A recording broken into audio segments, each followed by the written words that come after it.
India's Prime Minister faces a vote of no confidence. As the state of Manipur teeters on the brink of civil war, India's opposition accuses the government of doing nothing to stop the bloodshed. With opposition leader Rahul Gandhi back in parliament, will maneuvering against Narendra Modi help bring peace to Manipur? I'm Andrea Sankey, and today's newsmaker is Manipur.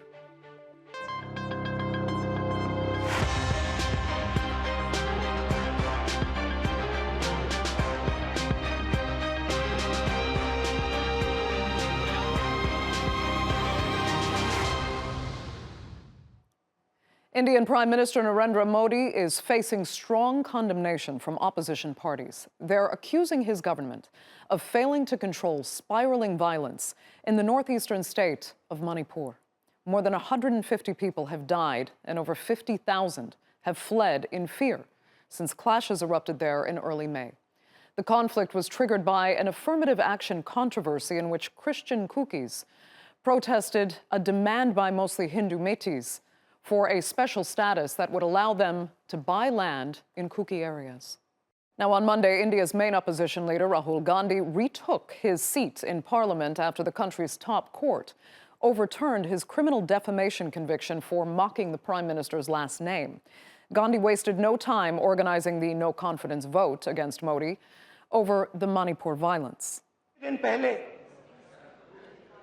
मैं मणिपुर गया, हमारे प्रधानमंत्री नहीं गए, आज तक नहीं गए,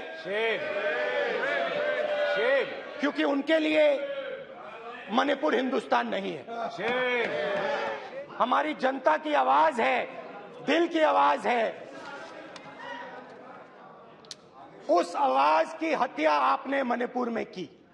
इसका मतलब भारत माता की हत्या आपने मणिपुर में की। हिंदुस्तान की सेना मणिपुर में एक दिन में शांति ला सकती है। हिंदुस्तान की सेना का प्रयोग नहीं कर रहे हो।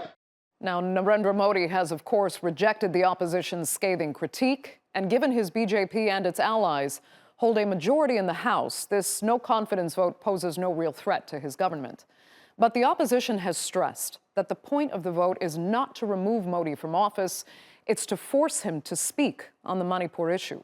Modi has not visited the region since the violence broke out and only addressed the issue when a video of Kuki women being assaulted went viral. Heinous crimes have been committed against women in Manipur. Both the state and central governments are doing everything possible to ensure that the accused get the strictest punishments. I want to assure the people that peace will be restored in Manipur in the coming time. I want to tell the people of Manipur, including women and daughters of Manipur, that the country is with you. And while the violence in Manipur is getting attention in India and around the world, there seems to be no resolution in sight for those caught up in this vicious conflict.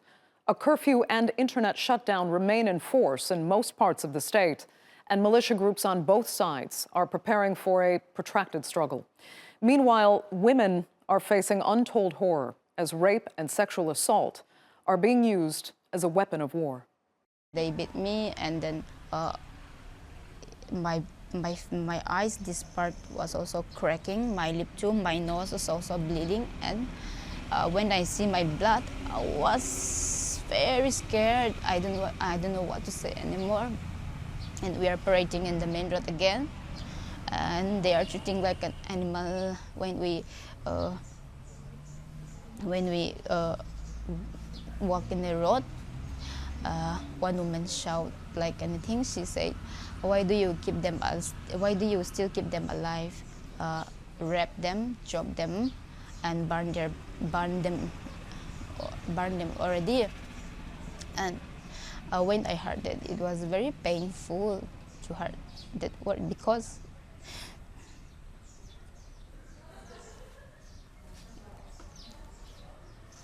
she's also a woman. So let's discuss the issues around Manipur now, not least the no-confidence vote. And joining me from New Delhi is spokesperson for the ruling BJP, Raman Malik. From Salem, India, is Rangarajan Mohan Kumaramangalam, he is the working president of the Tamil Nadu State Congress Committee of the opposition Indian National Congress. And in Bangalore, journalist and author Amandeep Sandhu. He's also a fellow at the Homi Bhabha Fellowship Council. Thanks all so much for being with me. Raman Malik, I'll let you begin by stating your position on this vote of no confidence. Opposition leaders say they knew it would not force Modi out, but that it would force him to speak and hopefully do something about the severe violence in Manipur. So was the opposition successful in that? I do not think that the opposition has done any service to the democracy in the nation by bringing this no confidence motion. Reason being that they have ended up exposing themselves more. And they've been taken to cleaners in the parliament by the Honorable Prime Minister. Not just that, but since Manipur is an internal issue of India, I would only limit myself to say that much, that that all possible angles into it are being looked into and they are worked upon. Whether it is internal insurgency or external terrorism, they are all being looked into. Who all are involved, they are there on the papers of the Home Ministry. Yesterday itself, the Honorable Home Minister of India had categorically said that we are very open to the debate on Manipur for the time period that is required. And if so desired by the Congress MP, they can easily ask us and we can name the leaders and people involved there. And that would be very helpful for the parliament if they want, but then they were reluctant to have that. Also, important let me just ask you though quickly before you go too far. Why then has happens to just throw stones and run away was not present in the answers of the issue were given by the Home Minister. Okay. Why quickly has Prime Minister Modi not actually visited Manipur in person? Because that is, I'm not sure if you can hear me. I'm trying to ask you a follow-up question. And energy of everybody and money. Okay. I'm not sure if you're ignoring me or if you can hear me, but I asked, just explain why Prime Minister Narendra Modi hasn't visited Manipur himself in person, because that has come in for so much criticism. It's really given the opposition an opening to go after the Prime Minister, given what's happening on the ground in Manipur. It's not that. See, the Department of looking into Home Affairs, Internal Affairs, is of the Home Affairs Minister. And Home Affairs Minister has gone there and stayed there also for 3 days. And everything is being monitored on the minutest front. And there are multiple issues which are internal and external both. So the issue is a complex one and which is being looked into. And there's an element of drug lords also. There's an element of people from Myanmar also. There's internal elements also, which we are looking into. It is unfortunate that an incident like this has happened in a state of India. Okay, indeed it is unfortunate, to say the least. I need to give everybody equal time, and I want to pick up on some of the points you've made, but let me first to get to Mohan, because, well, according to the BJP, the opposition has been taken to the cleaners, and really, BJP has done everything it can to address the violence in Manipur, and it is mostly in the Home Minister's sector, not the Prime Minister's capacity to be in the state addressing the issues involved. So let me go to the original question you asked him, which was that have we been successful? And it's been, I think, over an hour, 15 minutes since the Prime Minister started speaking in Parliament, and he's yet to use the word Manipur. All he's done is attack the opposition. So let's just say we've not been successful in bringing the Prime Minister to actually talk about an issue of national importance, which is the whole reason behind the no confidence motion. We always knew we didn't have the numbers to put the government in trouble, but at the same time, we were urging the Prime Minister to talk about the issue. I mean, the fact that he travels there or he doesn't travel there is secondary. The only thing that he's said in the last 3 months plus of horrible situation of the state really literally tearing itself apart is 36 seconds of condemning a video that went viral of women suffering horrific atrocities against the hands of a mob. And, I really think that as the major opposition party in India, we did our duty in trying to get him to come to parliament and talk about it. I don't think any head of state can get away from this. It is unfortunate that I have to say this, but there were 3 delegations that tried to go and meet the Prime Minister before he left for his foreign trip. And he went on a trip of 2 or 3 countries. I want you to compare and contrast this with, let's say, an Emmanuel Macron who cancelled his trip to Germany because there were riots in France. I would expect my Prime Minister to value human life in my country just as much as any head of state does in their country. Okay. So it's very unfortunate that I have to even say this. And the issue is complex. I'm not denying the complexity of the issue, but there is a shade of their own legislators has said that the chief minister in Manipur is hand in glove with one of the communities. So if this is a pogrom, then that begs the question why the Prime Minister hasn't dismissed the chief minister yet. Okay. That was one of our 3rd questions to the Prime Minister.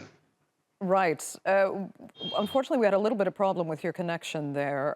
Hopefully you were understood.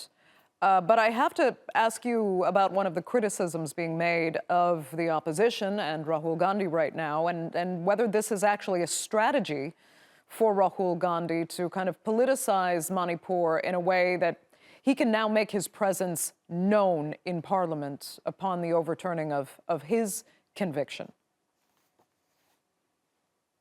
No, I don't think that's the case at all. In fact, his conviction just got overturned a few days ago. So our asking for the Prime Minister to talk about Manipur has nothing to do with Mr. Gandhi's reinstatement as a member of Parliament. And what does politicizing an issue mean? If politicizing an issue means trying to hold the government to account for a horrific event that's happening in the country and asking questions, then yes, by all means, we're politicizing it. What is politics for the opposition but to try and hold the government to account for its actions? And all we've asked for from the very beginning, I mean, let me ask you this, why hasn't the Prime Minister asked for peace? He's not even made a cursory appeal for peace in the region. Okay. Amandeep, I'm going to come to you in a second, but I need to let Raman respond to that. Why has the Prime Minister simply not even made a call for peace in Manipur?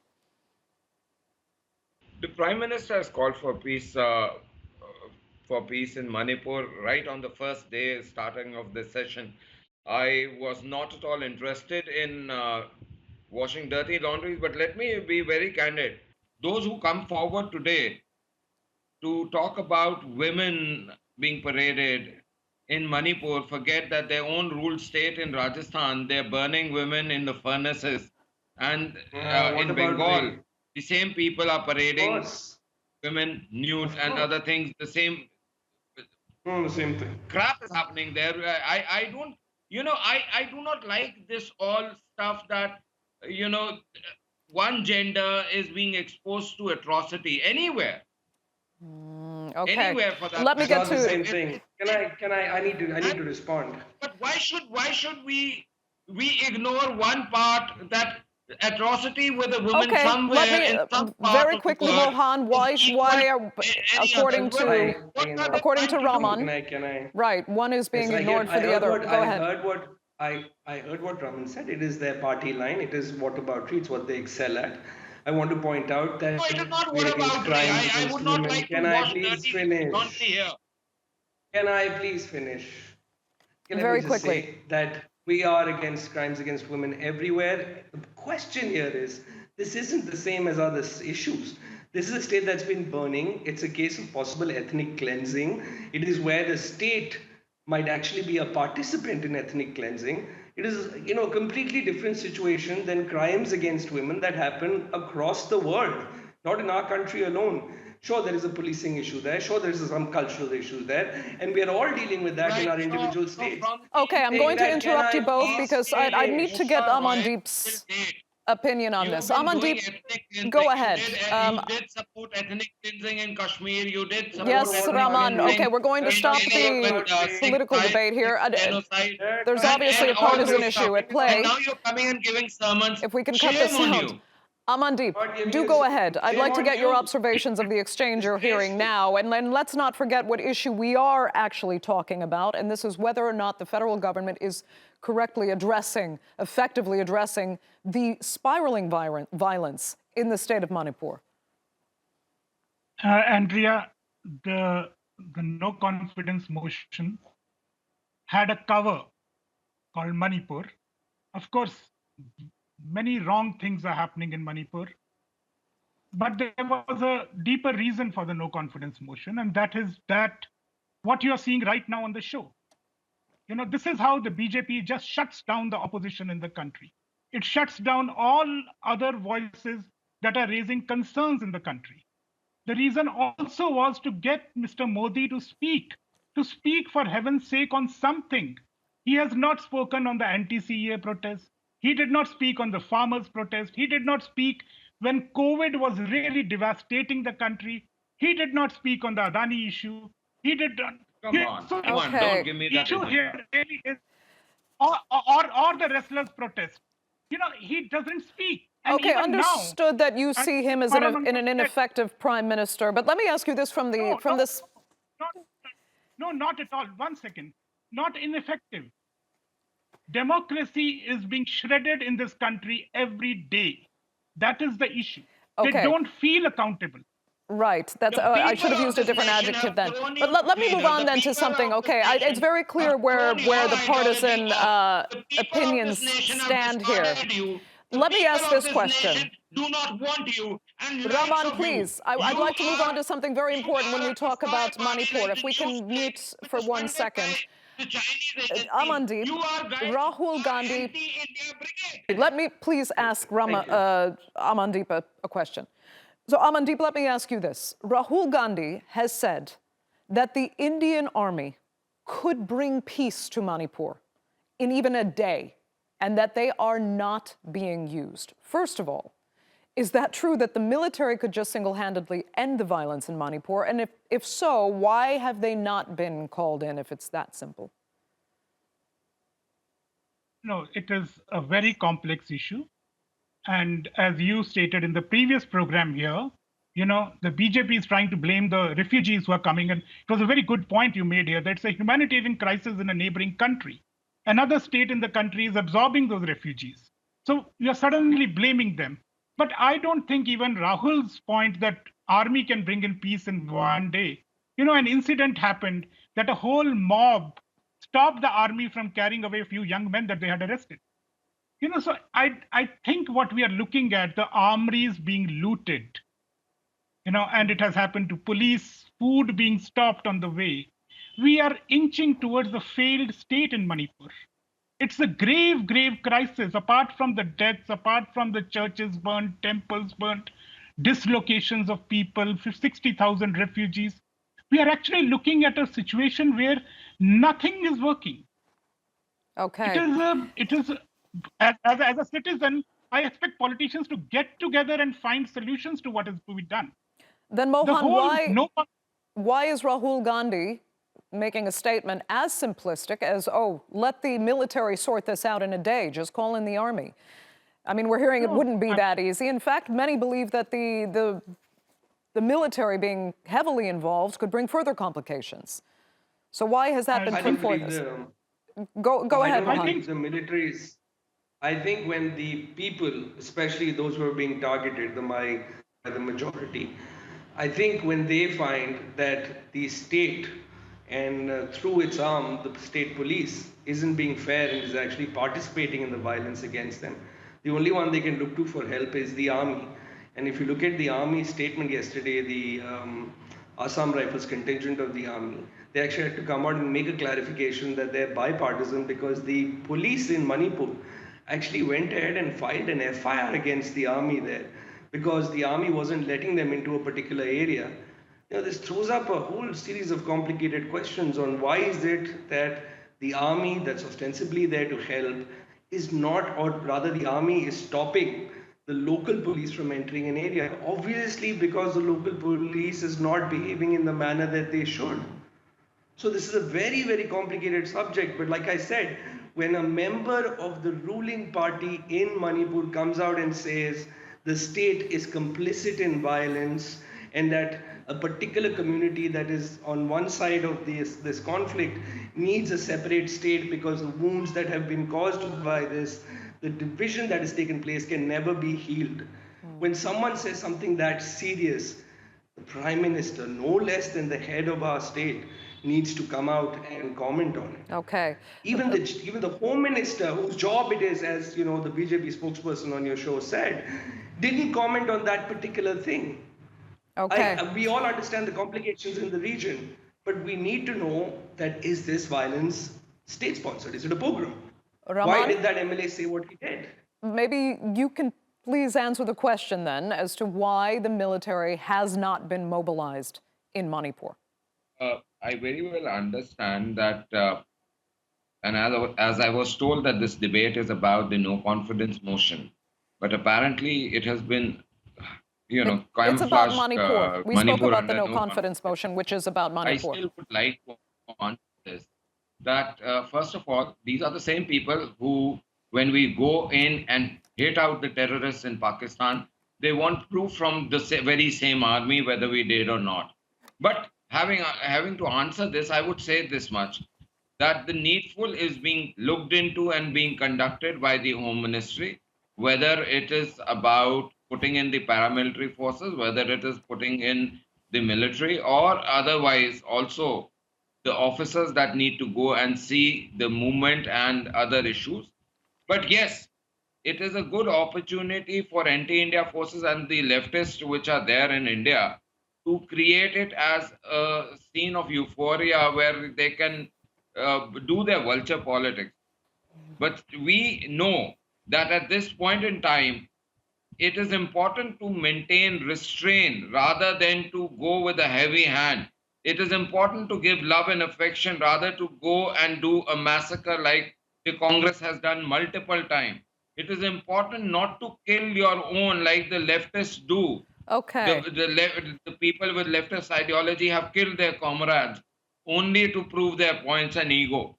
So we know what we have to do and it would be done. But the point has to be looked into. And the most important point is that at times this very same army has said that certain people in the state have been using women as a shield and an arm. Okay, we're down to our last... and stall the forces to do their work. We're down to our last few minutes. Let me just get back to Amandeep, because I want to ask you a question not about political parties, but about the general Indian public. That video in May that showed these women, it was shown later, but it happened in May, showed these women being assaulted and then paraded through the streets. How much did that alone rally finally the Indian public around what is happening in Manipur right now and the need to actually pacify a fellow state? I mean, that was the first time I think the Indian public really noticed what was happening in Manipur. The news has been coming. It's not that it's not been there, but it was the first time people realized the horror of what is going on there. You know, at that point itself, and since that point, there's no confidence motion, but we are not addressing Manipur. I mean, that's the point of our talk here, of the no confidence motion, of all the activities that the politicians are doing that handle Manipur. Amandeep. The point is no confidence motion. The point is not Manipur. Please do not interrupt him. Not Manipur. Let him talk. It is not It's Manipur. not your job to It is interrupt about everybody the else no who's speaking. Amandeep, go ahead, please. Shut up his mic. Okay. Let Amandeep finish. So on the no confidence motion, you know, 10 years back, we threw away a corrupt government, a government which was dynastic, a government which had done all sorts of nepotism. I wonder why the BJP today keeps talking about that Congress, those parties. Why can't it answer questions as of now? Why can't it tell us what it has really done to handle the country in the last 10 years? Why does it keep flogging the Congress, the opposition, the everybody, but not answer its own? And is Mr. that... Modi has still not spoken about Manipur. Those who start just Okay. backstabbing us. There are countries Unfortunately, who support this kind of Pakistan bickering and seems to be who somewhat were, symbolic of backstabbing us how in the various government forums. functions, and maybe Even that's why Turkey did it, and we people made suffering them in Manipur understand what is the not power being of India addressed is.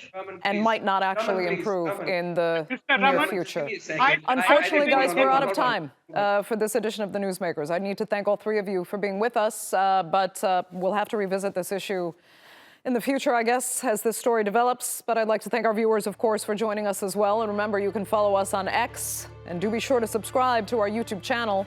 I'm Andrea Sankey. We'll see you next time.